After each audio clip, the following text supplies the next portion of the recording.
Hello all, it's Cami and Steve. Welcome back to another video over here on That's Comical. We hope you are enjoying your ice cream sundae treats as we bring you these treats by the scoop. And we are now diving into volume 3. Can you believe that, Steve? We're already in volume 3, issue number 9. It's so tasty, we just can't get enough. Yeah, I mean, it's been a while since we've been here and did this, so I'm really glad to be back and dissecting this amazing comic book series. The good thing is it's going, they are releasing it at a slower pace, so there's plenty of time for us to pull up these issues and dissect them. But one thing that I'm definitely going to say is that Team Ice Cream Man at this point in time in 2026, considering that it's been, believe it or not, almost 10 years since the first Ice Cream Man was released, the first issue back in 2018. This team has definitely been noticed because there's another DC All-In project that Team Ice Cream Man is going to be headlining this summer, featuring a very outlandish DC character from the dark side of the DC universe. So I am really excited to see this team take on another DC property because I thought they did wonders with Superman last year, but I'm always excited to come back to Ice Cream Man and just read and pick apart these issues one at a time. It's so much fun, but I honestly don't know what to say about this issue. I'm like, what is life? Like what is this? This was an interesting issue. Well, we hope everyone that's here has been joining us since the beginning. But if you haven't, what we're doing here is deep diving into Ice Cream Man by W. Maxwell Prince. And if you're here on a Wednesday, happy new comic book day, because we can't forget that. This Yeah. issue, as you just mentioned, Steve, Western story. Yeah. It's a rough one for me because I love Westerns. I absolutely love when Western meets horror. This one feels like a Western spaghetti, and I'm not sure that I love it. For some context, there's some animal abuse in this one, and that was a little hard for me to swallow.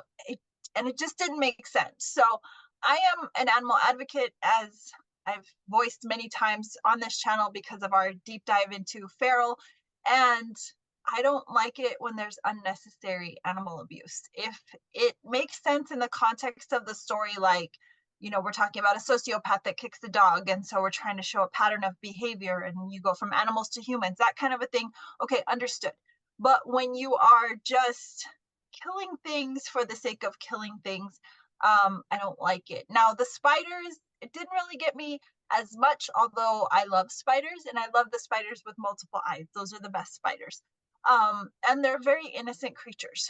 But I stepped aside from that for a second and I allowed it to happen because I thought, well, maybe it seems like, since we kind of talked about the beginning of this issue, this is a time long, long ago that maybe this was the monster of the time. And then it just didn't make sense. Like, Well, there was no context to these spiders. Where did they come from? Why are they here? Why are we killing them? ironically, we actually have to go back to the very end of issue number 8, Emergencies, because we have to recall the fact that at the end of that issue, we see that in the back of the ambulance, the patient that the two people who were driving the ambulance completely forgot was Caleb. And Yeah. we now go back into a little bit of a history between Caleb and Rick, and we actually are introduced to their uncle in this issue. But what's very interesting, Cami, is this really a flashback? I think the interesting thing about this issue is not just what is going on here, it's when are we? Because basically, we see the real Western theme with Caleb and his faithful canine companion hunting down their catch of the day. And then their destination is to actually be at his uncle's cabin, which is literally in the middle of nowhere. And he says, yeah, we just got to wait for your cousin to come. And then all of a sudden, Rick shows up in the Ice Cream Man gear, maniacal as he always is.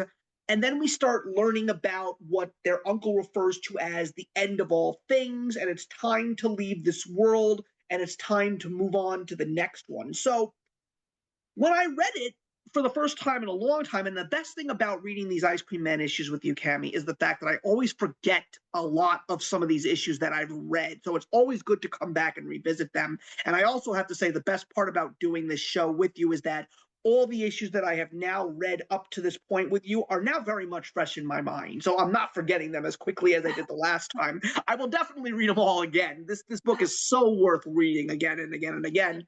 But they talk about this stuff, and then I'm starting to think as I'm reading it and thinking about it, it's like revisiting the pages, just like really wanting to get a sense for this discussion. It's like, are we really in the past, or are we in fact in a far distant future? Like, is this truly another world? Is this another dimension? Or is this in fact our world long after the human race is long gone? You know, it's just like, it was just something that I picked up while I was reading this book, because there is really no sense of when. That's what makes this so much an issue that is just so different compared to the previous 8, which is not necessarily one of the strongest issues, I will definitely admit. Mm-hmm. But there's just so much mystery around it. It's ironic. I let it stew a little bit, and I'm thinking about, like, there's a little bit more to this issue than meets the eye. Not that it makes it better, but it's just something that's got me a lot more to think about all of a sudden, and it just came out of the blue, out of nowhere. So for me, I try not to put too much thought into like, are we here, are we there? But when I think of westerns, I think of a long time ago. I don't Of know if that's course. how we are programmed because of how we see, cinema. But given the context of this, I just think it was such a long time, like even before we started as a society looking at Western times in terms of, I mean, this is desolate, right? There's nothing, there's no development, and then you have the uncle in the absolute middle of nowhere, and you're just like, okay, why are they here? Another thing that I kind of looked at with the characters and their development that we've seen, because we have seen Caleb before, is the ears. The ears are very pointy, Yes. and And that the eyes are tells all me, black. yeah, eyes are all black. The uniform is still very familiar if you're familiar with westerns. So I still take this as this was before, not futuristic. But I do agree with you. It does have a feeling of another world, right? Like, what are these creatures? Because again, it took me to these spiders. There really wasn't a lot of context given in terms of who they were, where they came from, and really maybe that wasn't the point. Maybe the point was to just kind of see this evil evolving, but it didn't really mean anything to me because the story really didn't have context and it didn't allow for my imagination to really think outside the box. For me, it was very visual. Again, I love westerns, so I was very enamored by this desolate terrain, and but he took away my favorite part, the companionship of the canine, and it was just Yeah. unnecessary. I think maybe in a way he kind of sets you up for it. You knew it may come because he did say something about being warm, or grabbing the dog's face actually is when he did it, and he's just like, knock it off or I'll make a coat out of you. But unnecessary. It was very unnecessary to me. So Okay. I try not to put a lot of weight into these stories because where is this going to lead us? I don't know. Maybe this has no context to any future stories. Well, then again, you talk about westerns and you talk about how they were such a long time ago, but then take a look at a creation like Michael Crichton's Westworld, the story of a far-off future where futuristic people go into a time of the past just to feel alive and just be a little unruly and unstable for a That's a little good point. while. But then Yeah. again, well, that was also because I loved I didn't actually like the original 1973 movie with Yul Brynner, but I loved the HBO show. That was a fantastic show. But the point that I'm making here is also, it's like, you're right. There is no context, but Mhm. then again, let's go back to that wonderful thing that I said when we started this show. Oh, dear Mr. Prince, show us on the doll where they touched you. I mean, this is basically W. Maxwell Prince being W. Maxwell Prince. There are some times where he is so clear cut in his writing, and then there are just some things that he does where you're just like, what are you doing here? What is your point? Yeah. And again, you can definitely, I can definitely say, to me, like, you're right. Could it have been long ago in a different world? Sure. But could it have also been far away in our world? Because the key takeaway from that whole moment between all three of them is that we have to leave. There's nothing left.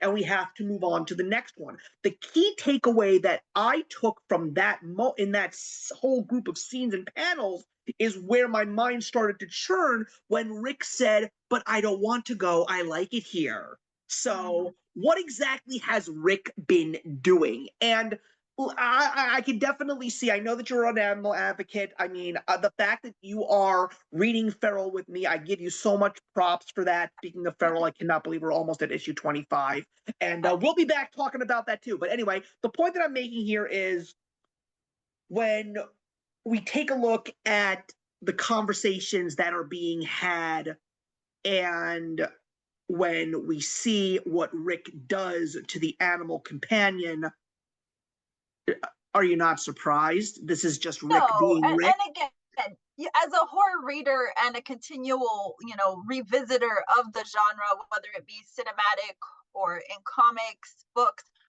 you expect those sorts of things, right? I mean, it's just part of the tale as old as time. You want to jar people, you want to trigger them, you want to set them aback. And animals will do that every time. I mean, for goodness sakes, there's a channel that said, "Did the dog die?" So, I mean, there are people out there that genuinely are concerned. They don't give two figs if the people make it or not, but did the animal survive? So no, Yes. I mean, again, I mentally set myself up for this, but maybe you are right here. Maybe, I guess, in Prince's mind, he was not really wanting to give us an exact. He wasn't wanting us to determine whether this was past, present, future. He was just kind of world building and setting this scene. And it was kind of about the characters. It really doesn't make a difference whether it was in the past or it's in the future. It's just this crazy place with crazy creatures, and evil once again is ensuing and unfortunately winning in this particular issue. And we're all kind of left going, what did we just read? Well, yeah, I mean, I think another one of the interesting things that I really wanted to talk to you about were the spiders, because one of the few things that I think we can both recollect upon is that spiders definitely seem to be a thing, a theme, if you A will, theme, that yeah. always revolves around Rick and not necessarily Caleb, more so Rick than Caleb. But that's the thing that we definitely were noticing as we went through the first 8 issues. We can definitely prove here in this issue that Caleb and Rick and their uncle are truly not human and they're not of this world. And I think one of the questions that I really was asking myself is when they talked about the mother's legs, like, is that their mother? Because they kept talking about how mother is on her way or something like that. Just was like that You was one know? of the that's one of the few things that we still, to this day, even again, I hate that I have to always talk about further off issues that we haven't even got to yet, but yes, just a little bit of a hint, everybody. We're 40 something issues in and we still have no idea what Rick and Caleb are. We don't even know what because I can guarantee you this is not their true form, and we're not going to know what their true form is until the end of the series, whenever that day comes. But that was one of the things that I was curious about. I was like, who is mother? Is it their mother? Are they actually a spider type creature? Are they creatures that have a special bond with spiders? Are these spiders actually lurking in the world that we're in while they're romping around doing what they do? I mean, again, not necessarily a story that proves anything or moves anything backwards or forwards, but it's crazy for such a bland issue how I personally came up with all of these questions. Like you said, maybe I thought it through, maybe a little too hard perhaps, but the truth of the matter is, Cami, if I didn't think it through, what were we going to talk about tonight? This is very true. But you bring up a very good point, because if mother is in fact a kind of indiscreet, pay attention word. Did you also notice their fingers? Their fingers had very spider-like Oh length to yeah, them.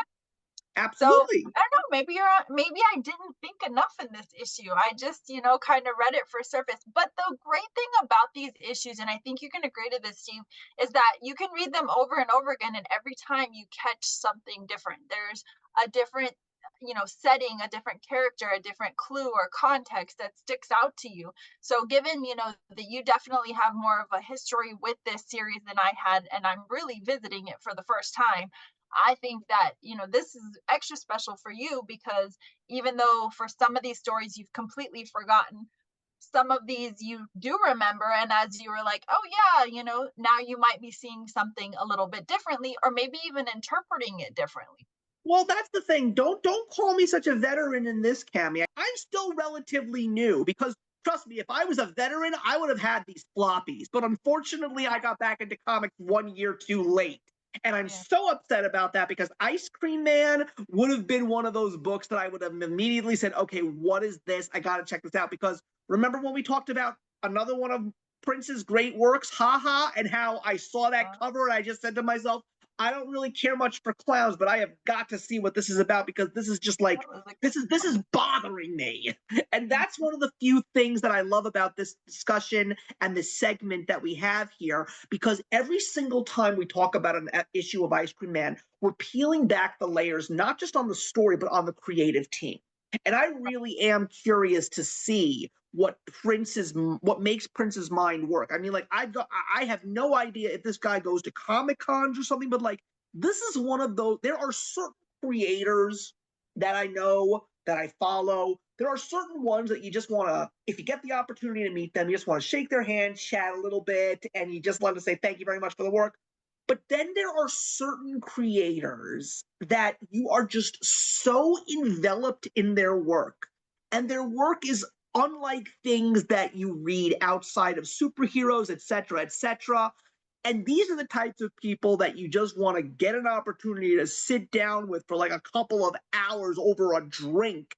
And you just want to know what is in that mind and what is making you tick because what you are putting on paper and what you are selling to the masses is something so special and so unique and I just need to understand how you can go from crazy, in depth, silent issues like Strange Neapolitan, which you can dissect 6 ways from Sunday and come out with a different outcome every single time, to a story that is so bare bones with no direction whatsoever. And yet you are still able to make people dissect that issue 6 ways from Sunday. He's remarkable as a creator. He really is. I think honestly, having given some past experience to meeting creators, it's not always the best thing because I think sometimes it does ruin the illusion for you. Asking the questions, the why, where does it come from, what was your idea? And sometimes not knowing is better. So for me, I mean, although I would love to meet him just to say thank you for the amazing stories, I don't think I would ever ask him the why. I would never want his inspiration because I think it would just stifle that illusion, to the constant questions you have. It's the great enigma for me. I don't want to know. Yeah, because the worst case scenario would be like I would ask him about this issue, and he said, "Honestly, I was just drunk at the time, and I didn't really know what else to do." And then I'm like, "Wow, that's very anticlimactic." So like, I agree Yeah. with you to an extent, but at the same time, there are so many different types of comic book writers, but at the same time, there are also so many different types of comic book readers. And there are certain people that just want to get to know, just because of the fact that, like, look, as a kid, I loved to write stories. I have a whole bunch of crazy stories that I saved over the years, but I can never even fathom coming up with some of these kinds of ideas. Like when I read stories that are written by W. Maxwell Prince, or stories from Jeff Lemire, or stories from James Tiny and the Four, that like these guys write stories that I could never even conceptualize in my own brain. And I'm a creative dude, I really am. but I can't even come up with weird, wacky stories like these. Stories that can be so simple yet so complex. And issue number 9 is just one of those stories that it's just so bizarre. It's so bizarre, and yet here we are going in directions that I didn't even think I would go in directions. And like a simple reader would read the story and say, well, that was stupid, and then just toss the book to the side and say, I'm never going to read this again. And then there would be someone else that would like literally just put the book down and say, okay, what was that all about? Now I need to figure it out. So, and we've said it before here, and Ice Cream Man can be read as standalone issues, or it can be read as a whole and kind of doing what we're doing. It doesn't necessarily need to be read in any order, but of course, you have kind of the introduction of characters, so it does help to kind of read it from the beginning. But I do think this is the type of story that perhaps Prince had the idea for the characters, the brotherhood, the family dynamic years and years in the making, and then he just kind of chopped it up into little bite-sized pieces for us. And again, it's not supposed to always make sense. There are some things, I mean, we've actually had in the first 2 arcs one story that didn't really even correlate, and if you'll recall. Absolutely. So I just think this is his mind. And having spoken to one of my favorite authors just a couple of weeks ago and just kind of asking him without getting again too far in the weeds about his thought process and his creative process with how he writes and how it kind of transcends, it was really amazing to hear how some of his experience played into his writing years, and I mean decades later. You just hold on to that little nugget and it stays in the back of your head, and that would be a really great character, or that would be a really great foreshadowing in a story. And then 30 years later they write a book that contains that little nugget that they've been holding on to. But in that, just knowing some of the things that Prince might be carrying around in his briefcase is just phenomenal. So Yeah, I'm sure it's Ice crazy. Cream Man is like a fever dream of just little daydreams and nightmares that he's had over the years. And Caleb and Rick are just, maybe there's someone he actually knows. Maybe it's like one person with 2 personalities. I don't know, but I know I'm enjoying this journey, as crazy, bizarre, and horrific as it can Yeah. sometimes be. This one probably, again, not one of my favorites, but I do think, visually they're always stunning. This one just had kind of a, I don't know, it just left me with a weird taste in my mouth. It wasn't my Yeah. favorite flavor of ice cream. Yeah, I mean, you're definitely right about Prince. I mean, one of the best things about having a anthology style issue creation and an anthology style of writing is the fact that very little times are you going to see connections between the issues. So yes, you could literally pick up issue number 15 tomorrow and not necessarily lose your step. I mean, one of the other things that I personally feel, and now I'm going to put on a hat that I don't really do here on YouTube, and I'm going to put on my marketing hat because I was a marketing major in my undergraduate years. What makes the anthology issues so special is the fact that because it's not necessarily connected, even though there are some inklings of connections in this world, you still can read them simply by the issue.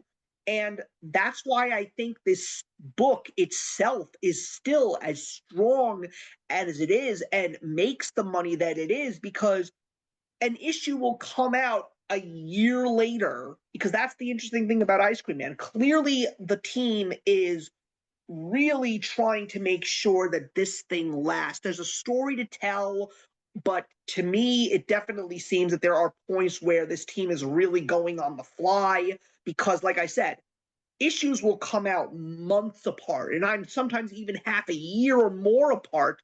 And yet, when that new issue comes onto the comic book shelves, the fans flock to the store and they buy it without fail. That shows you what good, talented writing and impactful stories are all about. And that's why Ice Cream Man is still so strong.